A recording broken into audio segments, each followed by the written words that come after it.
రావాల్సిన గుర్తింపు రాలేదు అని చెప్పేసి అనిల్ రావిపూడి మాత్రం రీసెంట్‌గా అది చెప్పడం జరిగింది. ఎందుకంటే ఆయన 8 సినిమాలు చేశారు. 'పటాస్' నుంచి మొన్న వచ్చిన 'సంక్రాంతికి వస్తున్నాం' వరకు ప్రతి సినిమా అంటే ఆయన ఒక వేరే లెవెల్ ఆఫ్ యాటిట్యూడ్ చూపించడం గాని, హ్మ్. లేకపోతే కామెడీ టైమింగ్ గాని ప్రతి ఒక్కటంటే ఏ సినిమా కూడా ఫ్లాప్ టాక్ వినిపించలేదు. ప్రతి అవును. సినిమా హిట్ అయింది.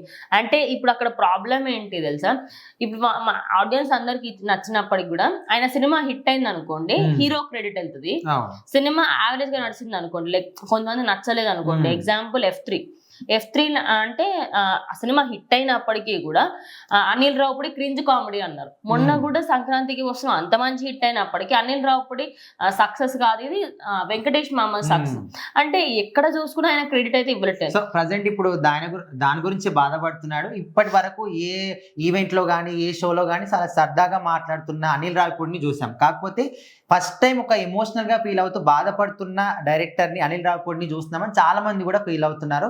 అయితే ఫస్ట్ సినిమా నుంచి ఇప్పటి వరకు 8 సినిమాలు చేస్తే 8 సినిమాలు కూడా హిట్ టాకే అన్నమాట.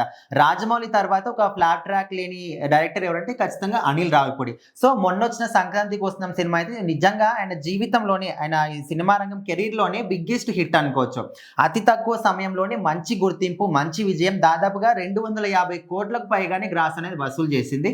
సో, అలాంటి సినిమా ఇంత మంచి సినిమా వచ్చినప్పటికీ ఓకే, ప్రేక్షకులు మంచిగా ఆదరణ చూపిస్తున్నారు, మంచిగా సినిమాని చూస్తున్నారు, ఇంకా ఇంకా కామెడీని కోరుకుంటున్నారు. కాకపోతే క్రిటిక్స్ కానీ ఎవరైతే సినిమా క్రిటిక్స్ ఉంటారో, అదేవిధంగా తెలుగు సినిమా పరిశ్రమలో కూడా కొంతమంది ఎవరు కూడా నన్ను గుర్తిస్తలేరు. అదే. కావాల్సిన గుర్తింపు మాత్రం నాకు దక్కుతలేదు. ఇప్పుడు రాజమౌళి తర్వాత అసలు ఎలాంటి ఫ్లాప్ సినిమాస్ లేని క్రెడిట్ మాత్రం ఆయనకు దక్కుతుంది ఖచ్చితంగా. హ్మ్. చిన్న డైరెక్టర్ అయినప్పటికీ వచ్చి 10 సంవత్సరాలైంది. 10 హ్మ్. సంవత్సరాలు 8 సినిమాలు తీసి 8 సక్సెస్ కొట్టారు. అంటే ప్రజలందరూ ఎంత బూస్టప్ ఇస్తున్నా గానీ, మన ఇండస్ట్రీలో మనకు సపోర్ట్ దొరికితే, మనకి ఇంకా బూస్టప్ వస్తుంది. ఇంకా మంచి సినిమాలు చేయాలి.